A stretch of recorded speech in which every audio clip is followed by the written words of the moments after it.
وطبيب قلوبنا وطبيب إيماننا وطبيب جاننا ووكيلنا وكفيلنا ومليكنا وهدينا ومرشدنا ومولانا وملجانا وأولانا وأولانا وأولانا ونورنا ونور أولنا ونور آخرنا ونور ظاهرنا ونور باطننا ونور إيماننا ونور جاننا ونور ربنا محمد وعلى آله وصحبه وأهل بيته وأولياء أمته أجمعين أما بعد فأعوذ بالله السميع العليم والسلطان القديم من الشيطان الرجيم بسم الله الرحمن الرحيم قال الله تبارك وتعالى في القرآن المجيد والفرقان الحميد والبرهان الرشيد والذين جاهدوا فينا لنهدينهم سبلنا وإن الله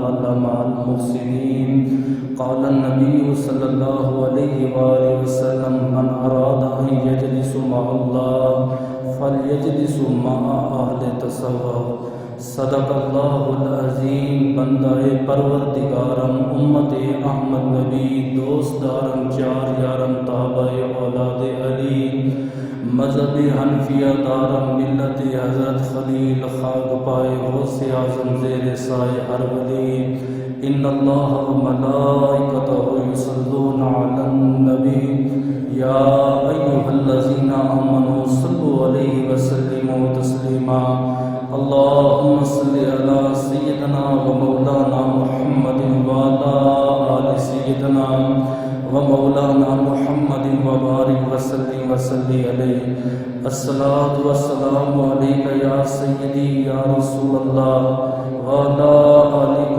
وصحابك يا سيدي يا حبيب الله الصلاة والسلام عليك يا سيدي يا خاتم النبيين شفيع المذنبين انیس الغریبین سراج المستاقلین احمد مجتبی جناب محمد مصطفیٰ کے دربار گوہر بار دربار میں ہدیتاً تحفتاً عقیدتاً محبتاً نذرانہ درود شریف پڑھنے کے بعد دعا گو ہوں کہ میرا پڑھنا اور آپ کا سننا اللہ پاک اپنے دربار لنگ زر میں قبول و منظور فرمائے۔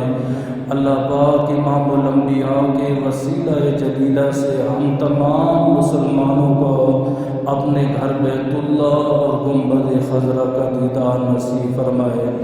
حضور علیہ السلام نے ارشاد فرمایا میرا جو امتی یہ چاہتا ہے کہ وہ اللہ کی بارگاہ میں بیٹھے، وہ میرا امتی صوفیاء کی مجلس میں بیٹھے اور دل میں یقین کرے کہ آج میں اپنے رب کی بارگاہ میں بیٹھا ہوں۔ اللہ پاک اپنی عظیم الشان کتاب قرآن پاک فرقان حمید برہان رشید میں صوفیاء کا ذکر فرما رہا ہے۔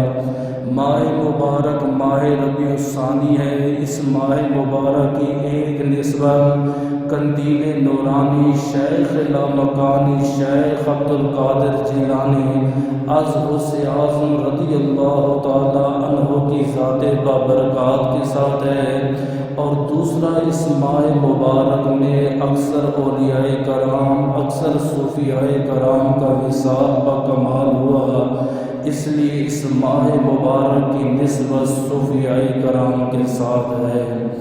تصوف ایک ایسا علم ہے جس کے بارے میں لوگوں کے مختلف قول ہیں، مختلف اقوال ہیں۔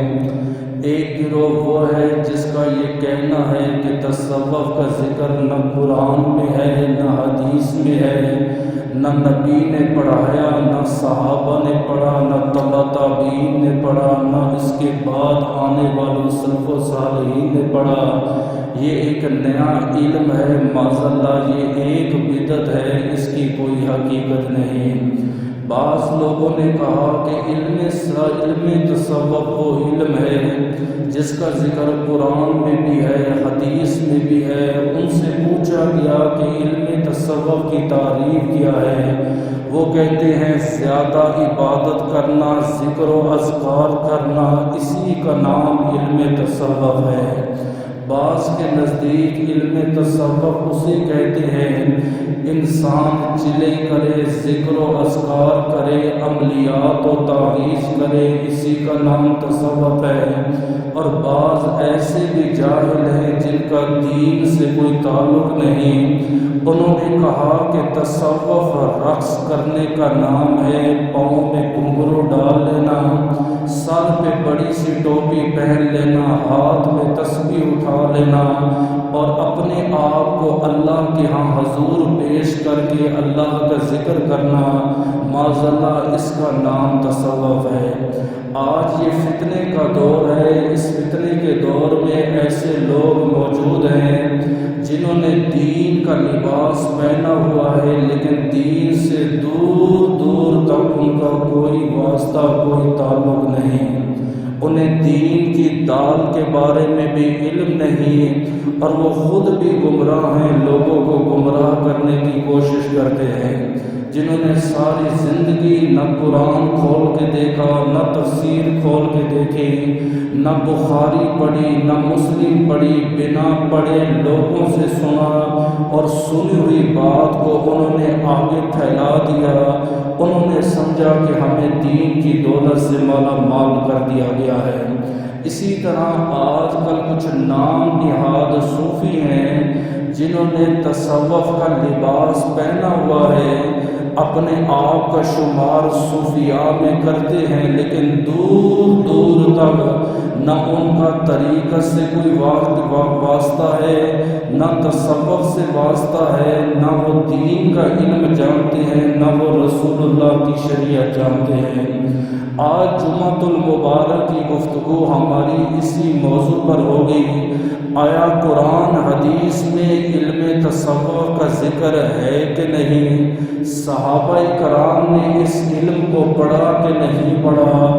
علم تصوف کیا ہے، اس کی حقیقت کیا ہے اور اصلی جو صوفی ہے اس کی نشانیاں کیا ہیں؟ اس سے پہلے میں اللہ کی بارگاہ میں دعا کروں گا، اللہ پاک مجھے حق بیان کرنے کی، آپ کو سننے کی اور صوفیاء کرام کے نقش قدم پر چلنے کی توفیق عطا فرمائے۔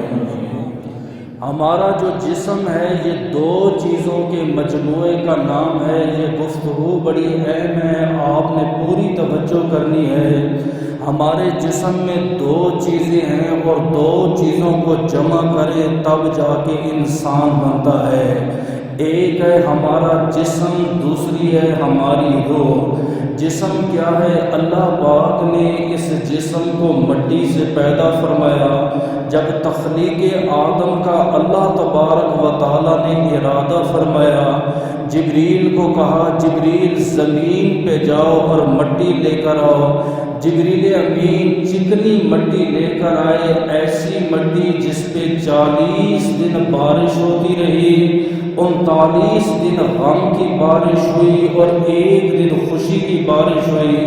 وہ غم کی بارش اس لیے کہ زمین بھی کہتی تھی اے اللہ انسان نہ بنا، آسمان بھی کہتا تھا اے اللہ انسان نہ بنا، فرشتے بھی کہتے تھے اے اللہ انسان نہ بنا، ہم تیری عبادت کے لیے کافی ہیں۔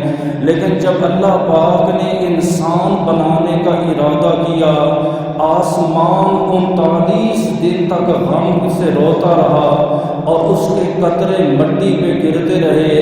اللہ پاک نے اس مٹی سے آدم کی تخلیق فرمائی، اس لیے آج آدم کا جہاں بھی بیٹا ہوگا، بیٹیاں ہوں گی، انہیں غم زیادہ ہیں، خوشیاں کم ہیں، کیونکہ ہماری تخلیق ہی ایسی مٹی سے ہوئی ہے جس پہ غم کی برسات ہو چکی ہے۔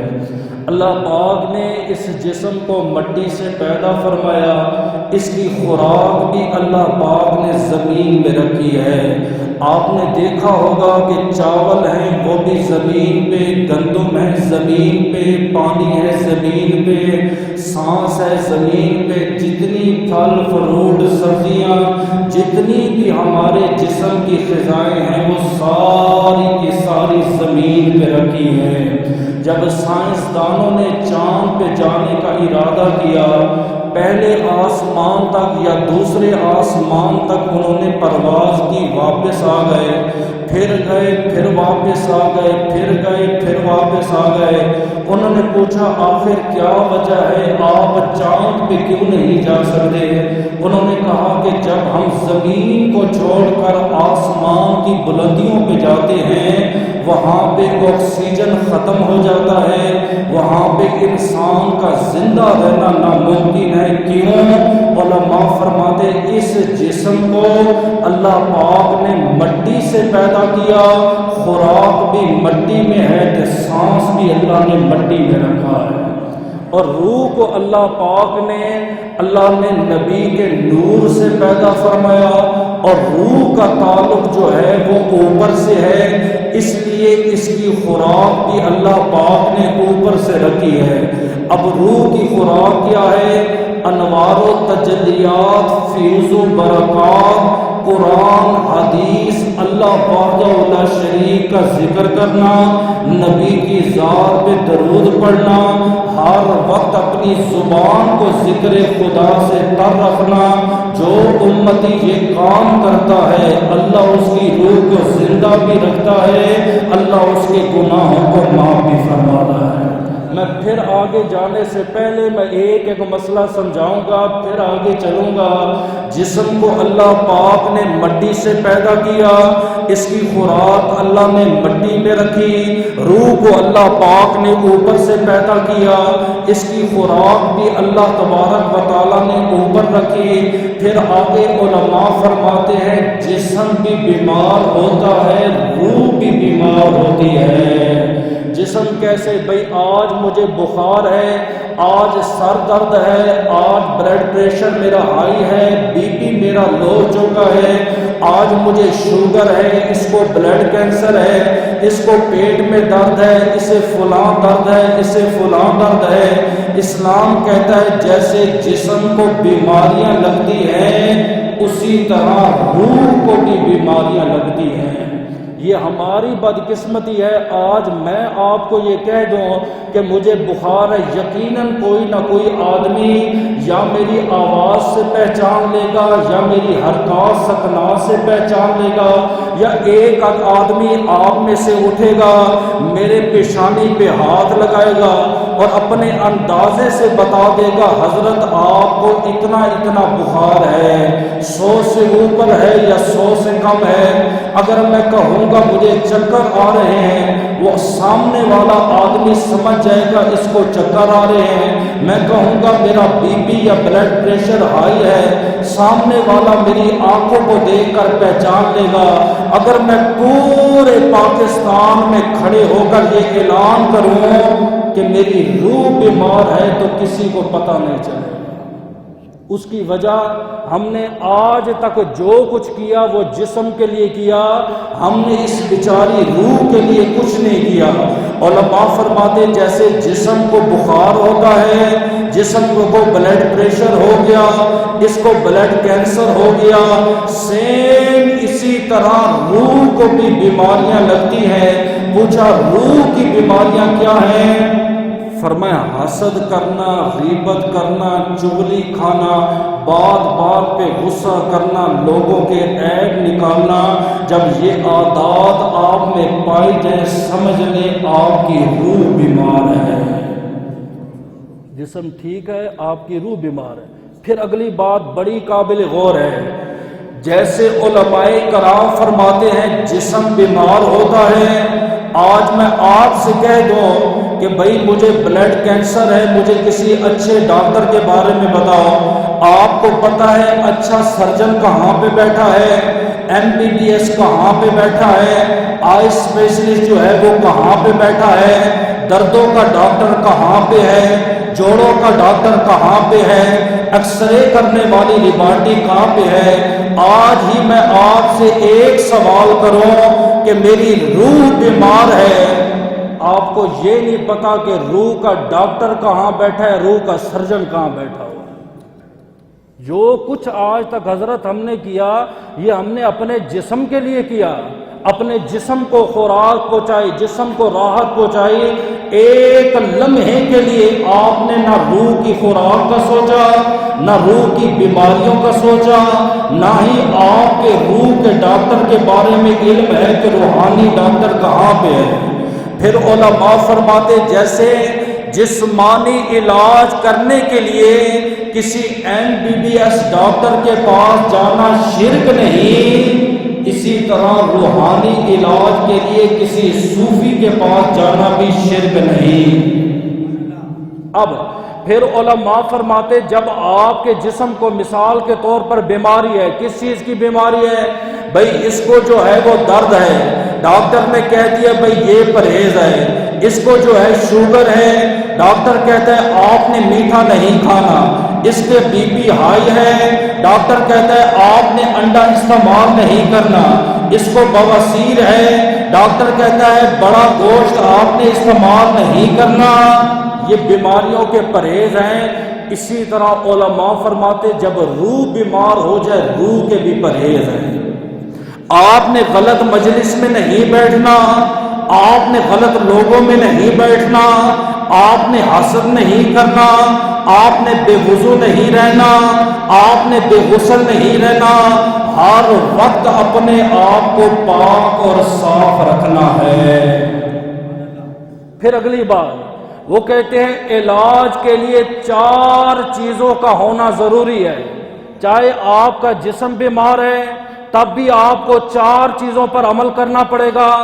اگر آپ کی روح بیمار ہے تب بھی آپ کو 4 باتوں پہ عمل کرنا ضروری ہے، تب جا کے آپ کا علاج ممکن ہے۔ نمبر 1 وہ کہتے ہیں سب سے پہلے اپنے آپ کو مریض سمجھو، ڈاکٹر نہ بنو۔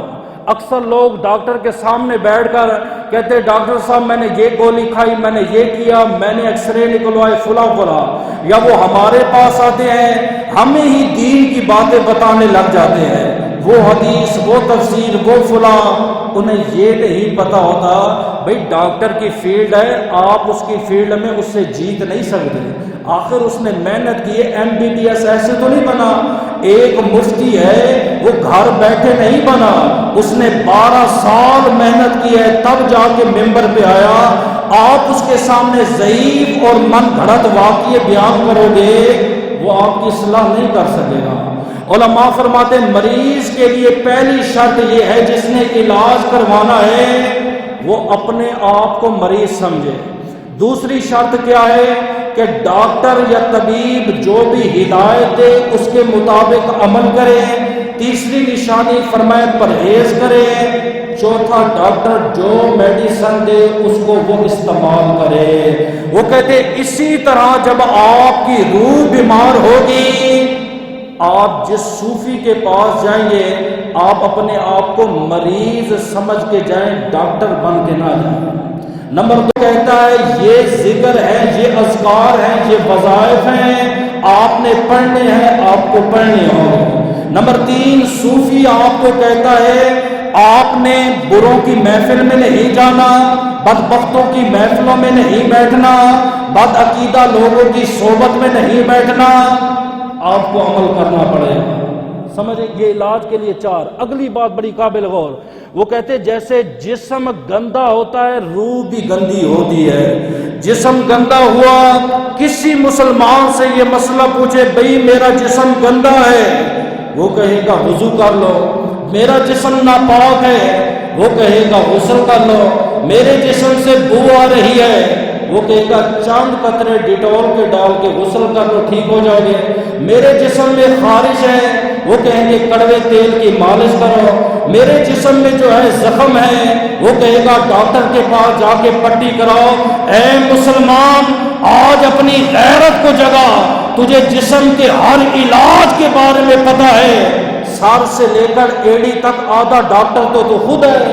جب میں کہہ دوں میری روح گندی ہوگی پھر نہ صابن کام آتا ہے، نہ غسل کام آتا ہے، نہ وضو۔ اور یہ یاد رکھو ایک بڑا قابل غور ہے، مرنے کے بعد روح انسان کی جدا ہو جاتی ہے، اور بعض علماء فرماتے ہیں پیر کے دن، اور بعض علماء فرماتے ہیں جمعرات کے دن جن کے والدین فوت ہو گئے ہیں ان کی روحیں گھروں میں آتی، جسم نہیں آتا۔ جس جسم کو 70 سال تو نے صابن سے غسل دیا، تو نے شیمپو لگائی، اعلیٰ قسم کی تو نے خوراک استعمال کی، اعلیٰ قسم کے تو نے چیزیں استعمال کی، وہ جسم تو قبر میں سڑ رہا ہے، ارے آتی ہے تو تیری روح آتی ہے، وہ روح کس منہ سے اس گھر میں آئے گی جس کے بارے میں نہ تجھے خوراک کا پتہ ہے، نہ روح کی بیماریوں کا پتہ ہے، نہ روح کے ڈاکٹر کے بارے میں پتہ ہے، نہ روح کے پرہیز کے بارے میں پتہ ہے، نہ روح کو پاک کرنے کا طریقہ تو جانتا ہے۔ علماء نے لکھا ہے، وہ کہتے ہیں جسم کو پاک کرنے کے لیے پانی کافی ہے، لیکن حضور فرماتے جب تیری روح گندی ہو جائے ایک مرتبہ صدقے دل سے اللہ سے توبہ کر، اللہ تیرا جسم بھی پاک کر دے گا، اللہ تیری روح بھی پاک کر دے گا۔ وہ ایک گولی آئی ہے، نئی گولی، اینٹی بائیوٹک، سنا ہوا نام؟ بھئی گلے میں درد ہے، پیٹ میں درد ہے، جوڑوں میں درد ہے، آپ ایک گولی کھائیں۔ پہلے زمانوں میں الگ الگ تھی، پیٹ کی الگ ہے، گردے کی الگ ہے، ٹانگ کی الگ ہے، سر کی الگ ہے۔ آج ایسی جدید گولیاں آئیں، آپ نے ایک گولی کھائی، آپ کا سر درد بھی ٹھیک ہو گیا، پیٹ درد بھی ٹھیک ہو گیا، پاؤں بھی ٹھیک ہو گئے۔ علماء فرماتے یہ اینٹی بائیوٹک وظیفہ ہے، جو ایک مرتبہ توبہ کرے گا روح بھی پاک ہو جائے گی، جسم بھی پاک ہو جائے گا۔ اور حضور یہ دعا مانگتے رہے، اللہم اجعلنی من التوابین واجعلنی من المتطہرین، اے اللہ مجھے توبہ کرنے والوں سے بنا اور مجھے پاک صاف رہنے والوں سے بنا۔ ایک انصاری بیمار ہوا تو سرکار دو عالم اس کی عیادت کے لیے گئے، آپ اس کے بستر کے قریب بیٹھے، قریب تھا کہ وہ مر جاتا، میرے اور آپ کے نبی نے فرمایا تو اپنے گناہوں سے توبہ کر لے۔ اس نے مسکرا کے کہا اے محمد صلی اللہ علیہ وسلم، میں نے ساری زندگی گناہوں میں گزاری ہے، ساری زندگی چغلی کرتا رہا، غیبت کرتا رہا، زنا کرتا رہا، فسق و فجور کرتا رہا، آج اس خدا سے توبہ مانگو، آج اس سے معافی مانگو، موت قریب آ گئی ہے، اب میری توبہ قبول کہاں ہوگی؟ آپ نے فرمایا تو ایک بار توبہ تو کر کے دے۔ کہتے اس نے توبہ کرنے کا ارادہ کیا لیکن زبان نے ساتھ نہ دیا۔ علماء فرماتے عالم نظر سے پہلے آپ کو جس ٹائم بھی ٹائم ملے آپ توبہ کریں۔ حضور ایک دن میں 70 مرتبہ توبہ کرتے تھے۔ آپ میٹھا کھاتے ہو کہتے ہو نبی کی سنت ہے، بھائی کبھی دن میں ایک بار توبہ بھی کر لیا کرو، میرے نبی نے ایک دن میں 70 مرتبہ توبہ کی، یہ بھی میرے نبی کی سنت ہے۔ کہتے اس کا وصال ہو گیا، تھوڑی دیر بعد جبریل آ گئے، آپ نے فرمایا جبریل کیسے آنا ہوا؟ فرمایا آپ کا رب آپ کو سلام دے رہا ہے اور سلام کے ساتھ یہ پیغام دے رہا ہے، اس بندے نے جب توبہ کا ارادہ کیا، فرشتوں نے کہا اللہ توبہ کی توفیق نہ دینا۔ اللہ پاک نے پوچھا کیوں؟ فرمایا اے اللہ اس کے اتنے گناہ ہیں، یہ گناہ اس نے کیا، یہ گناہ اس نے کیا، فلاں گناہ فلاں گناہ۔ فرمایا میں جانتا ہوں بہت بڑا گناہ گار ہے، لیکن میں نے اپنے نبی سے وعدہ کیا تھا اے پیارے اگر آپ کا امتی اس کے گناہ ریگستان کے ذروں کے برابر ہوں گے، درختوں کے پتوں کے برابر ہوں گے، سمندروں کی جھاگ کے برابر ہوں گے، ایک مرتبہ صدقے دل سے میری دربار میں توبہ کرے گا، میں اسے گناہوں سے ایسے پاک کر دوں گا جیسے ماں نے پیٹ سے آج جنم دیا۔ اب سمجھ آ گئی ہے؟ اب آپ کے سامنے دو چیزیں میں نے رکھ دی ہیں، روح بھی رکھ دی ہے، جسم بھی رکھ دی ہے۔ جسم کے بارے میں آپ مجھ سے بہتر جانتے ہو کہ یہ بیمار ہوتا ہے، آپ کو پتہ چل جاتا ہے بیماری یہ ہے، اس کی خوراک یہ ہے، فلاں ڈاکٹر کے پاس جانا ہے، فلاں جگہ جانا ہے، فلاں جگہ۔ اب ہم نے بات کرنی ہے روح کے متعلق۔ وہ کہتے ہیں روح کے علاج کے لیے آپ کو کسی صوفی کے پاس جانا پڑے گا۔ صوفی بھی میں بتاتا ہوں، وہ صوفی نہیں جو آپ سمجھ رہے ہیں۔ کہا آپ کو کسی صوفی کا انتظام کرنا پڑے گا، اور صوفی کو تلاش کرنے کے لیے شرط یہ ہے آپ کے پاس علم تصوف ہو۔ دیکھیں آپ MBBS ڈاکٹر کے پاس جاتے ہیں نا، اس نے اپنی کلینک میں ایک سند لگائی ہے، آپ سند دیکھتے ہو، پوچھنے کی ضرورت ہی نہیں ہے آپ کو کہ آپ ڈاکٹر ہیں کہ نہیں، اس کی سند لکھی ہوئی ہے، نیچے سائن ہوئے، بھئی MBBS ہے، سرجن ہے، آئی اسپیشلسٹ ہے، بس وہ کہتے ہیں یہ جو صوفی بیٹھے ہوئے ہیں ان کے پاس سند تو کوئی نہیں، آپ کو پہچان کیسے ہوگی یہ اوریجنل صوفی ہے یا نقلی ہے، میری روح کا علاج کر سکتا ہے کہ نہیں؟ وہ کہتے ہیں اس کے لیے آپ کے پاس علم تصوف کا ہونا ضروری ہے، اتنا ضروری علم تصوف۔ علم تصوف ہوگا، آنکھیں بند کر کے آپ بتا دیں گے یہ اوریجنل ہے یہ نقلی ہے۔ اب علم تصوف کیا ہے اس کی طرف جاتے ہیں۔ بعض کہتے ہیں التصوف مشتق من صفا، تصوف دل کے تصفیے کو کہتے ہیں، تصفیے کو یعنی دل کو صاف کرنا۔ یہ جن پیروں نے آپ کو بتایا نا ناچنے کا نام تصوف ہے، نہ ہاتھ میں کڑے پہننے کا نام تصوف نہیں، ہاتھ میں 4 انگوٹھیاں پہننے کا نام تصوف نہیں، سر پہ ایک سفید رومال پہن لینا تصوف نہیں، سفید جوڑا پہن لینا یہ تصوف نہیں۔ وہ کہتے دل کو صاف کرنے کا نام تصوف ہے۔ پوچھا کیوں؟ فرمایا میں بتاتا ہوں، اس لیے جس جسم کو تو نے جس گھر میں رکھا، تیرا گھر محلے میں سب سے اعلیٰ تھا، تو نے کہا میرا گھر 3 سٹوریوں پر مبنی ہے، تو نے جس جسم کو سواری پر بٹھایا تیری سواری بھی اعلیٰ تھی، تو نے اعلیٰ قسم کا اس جسم کو لباس بھی دیا، تو نے خوراک بھی دی ہے۔ مرنے کے بعد زندہ ہو اللہ تیرے جسم کو نہیں دیکھے گا، نہ آنکھ دیکھتا ہے، نہ کان دیکھتا ہے، نہ دیکھتا ہے میرے بندے کے پاس کوٹھی ہے، بلڈنگ ہے، بڑی گاڑی ہے، بڑا موبائل ہے، ٹچ موبائل نہیں۔ صوفیاء فرماتے اللہ کہاں دیکھتا ہے؟ فرمایا ینظر الی قلوبکم، اللہ جب بھی دیکھتا ہے تمہارے دل کو دیکھتا ہے۔ جس کو خدا نہیں دیکھتا تو نے اس کے لیے کیا نہیں کیا ہوا؟ مجھے اور اپنے آپ کو دیکھ لو، یہ جوڑا، یہ انگوٹھی، یہ جبہ، سر پہ امامہ، سرما، اینک، اللہ نہیں دیکھتا۔ ہاں سنت ہے نبی کی، اللہ نہیں دیکھتا، اللہ دیکھتا ہے اس کو دیکھتا ہے۔ فرمایا جب اس کو تو پاک کرے گا پھر وہ دیکھتا نہیں، اس میں اپنا ٹھکانہ بنا دے گا۔ اگلے لاغ بعض کہتے ہیں التصوف مشتق من صفوف، تصوف مشتق ہے صفوف سے۔ صفوف ایک خاص قسم کا لباس تھا جو حضور کے صحابہ پہنا کرتے تھے، اس لباس میں عاجزی اور انکساری تھی، اس لیے صفوف کہا گیا۔ بعض کہتے ہیں التصوف مشتق من صفا، تصوف مشتق ہے صفا سے۔ اور صفا کیا ہے؟ فرمایا اصحاب صفا جو حضور کا چھوٹا سا مدرسہ تھا، مسجد نبوی میں ایک چھوٹا سا چبوترا تھا، اس میں یتیم، مسکین، ضعیف قسم کے طالب علم 24 گھنٹے بیٹھ کر اللہ کے نبی کی حدیث بھی سنتے، حدیث کو یاد بھی کرتے، لکھا بھی کرتے۔ اور ابو ہریرہ اس اصحاب صفا کے مدرسے کے پہلے شاگرد ہیں۔ تو نبی نے کبھی یہ نہیں کہا آج لنگر نہیں ہے محلے والوں سے مانگ لے، کبھی یہ بھی نہیں کہا صحابہ آج یہ طالب علم تیرے گھر قرآن پڑھنے کے لیے آئیں گے، انہیں کھانا کھلا دیا۔ 2 گھنٹے حضرت طلباء کو گھروں میں بٹھایا جاتا ہے، پڑھو بھائی قرآن ختم کرو گے تجھے میں روٹی دوں گا، چاول دوں گا، اے ناداں انسان۔ میرے نبی کے دیکھ طلباء کتنا پیار تھا۔ ابو ہریرہ مدینہ طیبہ کے مفتی ہیں، 5000 حدیثوں کے راوی ہیں۔ کہتے بھوک کی وجہ سے ایک دن بے ہوش ہو کر مسجد نبی کی گلی میں گر گئے۔ کہتے ابو بکر صدیق گزرے، میں نے قرآن کی آیت پوچھی، دل میں ارادہ یہ تھا آیت پوچھوں گا شاید انہیں رحم آئے، کہہ دیں گے کہ کھانا کھانا ہے تو ان کے ساتھ چلا جاؤں گا۔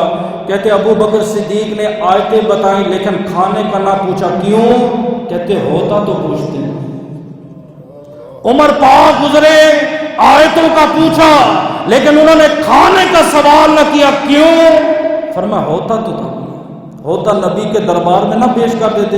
یہ 3 دن جو نبی نے فاقے اٹھائے ہیں، پیٹ پہ پتھر باندھا ہے، مسلمان میٹھا کھانا نبی کی سنت نہیں ہے، کبھی زندگی میں پتھر بھی باندھ لو یہ بھی نبی کی سنت ہے۔ ابو ہریرہ کہتے میں مسجد میں لیٹا ہوا تھا، اس سے پہلے کہ موت آ جاتی۔ میرے اور آپ کے نبی آئے، آپ نے فرمایا یا ابا ہریرہ قلت لبیک یا رسول اللہ، اللہ کے رسول میں حاضر ہوں۔ آپ نے فرمایا تجھے بھوک لگی ہوئی ہے؟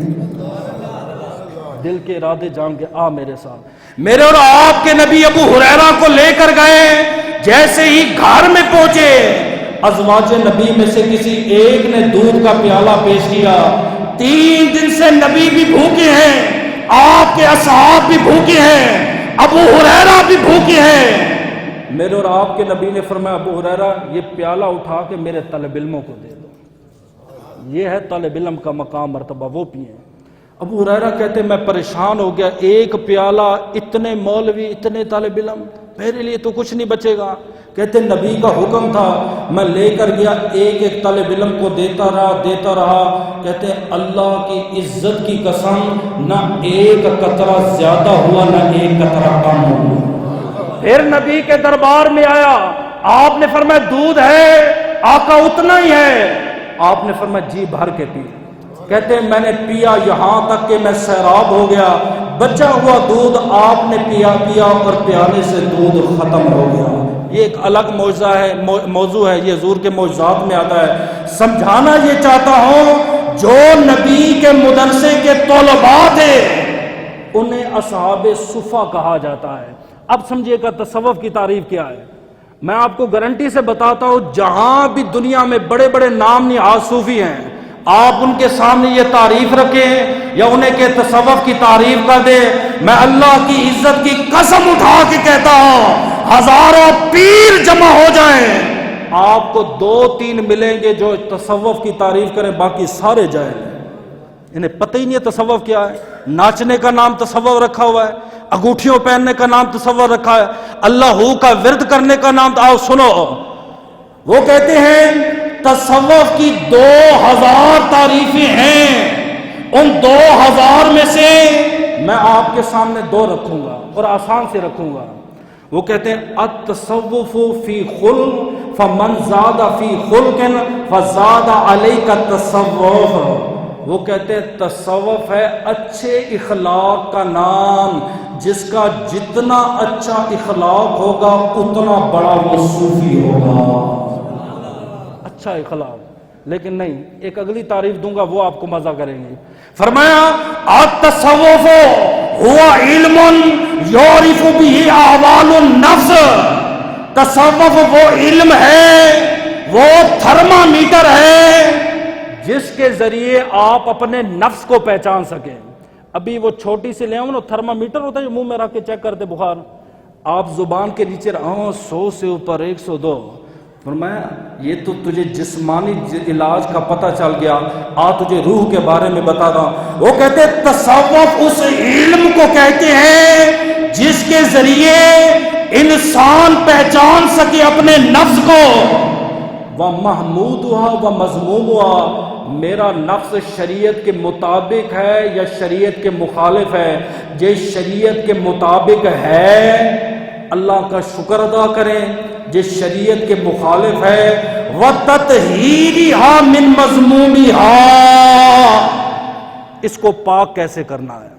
میں ایک مثال دیتا ہوں، تھوڑا مشکل موضوع ہے لیکن سمجھنا ہے آپ نے۔ آج آپ کے جسم میں بخار ہو گیا، آپ ڈاکٹر کے پاس گئے، اس نے تھرمامیٹر لگایا اور کہا آپ کو 104 پہ بخار ہے، آپ نے ٹھنڈی چیزیں نہیں استعمال کرنی، 3 دن بعد پھر چیک اپ کرانا ہے۔ وہ کہتے ہیں سیم تصوف اس علم کو کہتے ہیں، اس تھرمامیٹر کو کہتے ہیں، صوفی چیک کر کے بتا دے گا تیرا نفس شریعت کے مطابق ہے کہ نہیں۔ جس شریعت کے مطابق ہے بسم اللہ، جس شریعت کے مطابق نہیں، میں تجھے بتاتا ہوں کون کون سی دوائی تے کون سے کشتے کھانے